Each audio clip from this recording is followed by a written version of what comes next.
Did you know on a purchase transaction, if the appraised value comes in lower than the sales price, the buyer does not necessarily always have to come in with that differential between the sales price and the appraised value to closing. The easiest way to understand this is to see some numbers. Let's take a look at a couple examples. All right, in our example, we have a $475,000 list price. We're in a multiple offer situation, highest, best, whatever the case. Property goes under contract for $500,000 with an appraisal guarantee or some type of addendum rider. So we have a $500,000 purchase price. The buyer is going to put down $250,000, which is going to leave us with a loan amount of $250,000. Our LTV, loan to value, take the loan amount divided by the purchase price. We have a 50% loan to value. Let's assume the home only appraises for the list price at $475,000. Conventional wisdom would have it that the borrower has to bring in that difference, that difference between the sales price and the appraised value. Not necessarily. Again, let's take a look back. The lender bases their loan to value off of the purchase price or the appraised value. Key thing here is the lower of the two. So in this scenario, if the purchase price is $500,000, the appraised value is $475,000, if we keep the down payment the same, $250,000, and the loan amount the same, all the numbers are the same. Borrower's not coming in with any additional money. It's simply a change in loan to value with the lender. $250,000 loan amount divided by a $475,000 purchase price is a 52% loan to value. All the numbers are still the same.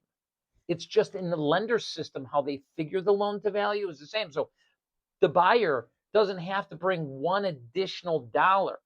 That is the confusion here, is how these addendums are worded and conventional wisdom. Now, it's going to start making a little bit more sense in these other scenarios. Scenario number 2, $500,000 purchase price, $100,000 down payment, $400,000 loan amount. Well, what's our loan to value? $400,000 divided by $500,000 purchase price. We're at an 80% loan to value. No mortgage insurance at 80%.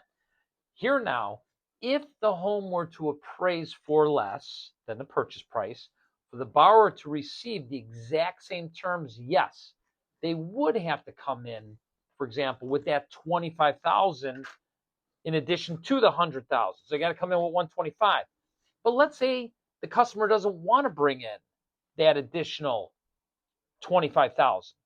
Well, they have an option. Let's take a look. $500 in purchase price, $475,000 appraised value.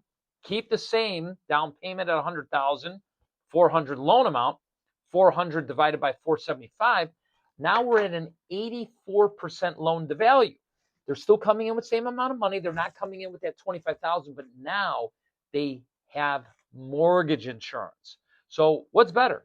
Come in with $25,000 or have mortgage insurance? Mortgage insurance, depending upon their credit score, their debt to income ratio, I mean, it could be as low as $33 a month. So $33 a month or more for the payment, or come in with $25,000. Well, depends on the buyer. What do they want to do? But they have an option. They don't have to come in with that extra cash. But let's look at scenario number 3. Scenario number 3, let's say we have a first-time home buyer. A first-time home buyer could put as little as 3% down payment. So same numbers, $500,000 purchase price. Now we're at a $485,000 loan amount, only putting 15% down. Well, if the home appraises for less, now there's no option. because they're at the max already in terms of loan to value. You can't exceed 97. So in this case, conventional wisdom is correct. They have to come in with those additional funds if the home does not appraise. So to recap with our three examples, depending upon the buyer's situation, they have options. They're putting a lot of money down, doesn't appraise, it's simply a clerical. Loan to value changes a little bit in the lender system, but the buyer does not have to bring one additional dollar to closing. Or if they're putting less down payment, like for example, 20%, and it appraises for less, well, now they would have to bring in that differential to keep the same terms, or are they willing to pay a little money for mortgage insurance or little changes that can occur with loan level pricing adjustments? That's for the buyer. And thirdly, if they're putting limited down payment, yes, indeed, buyer would have to come in with differential. So key takeaway, it depends. Have your buyer speak to their loan person so that their loan person can explain all the options that they have to them if indeed the appraised value were to come in lower. Hope that's helpful for you. Thank you.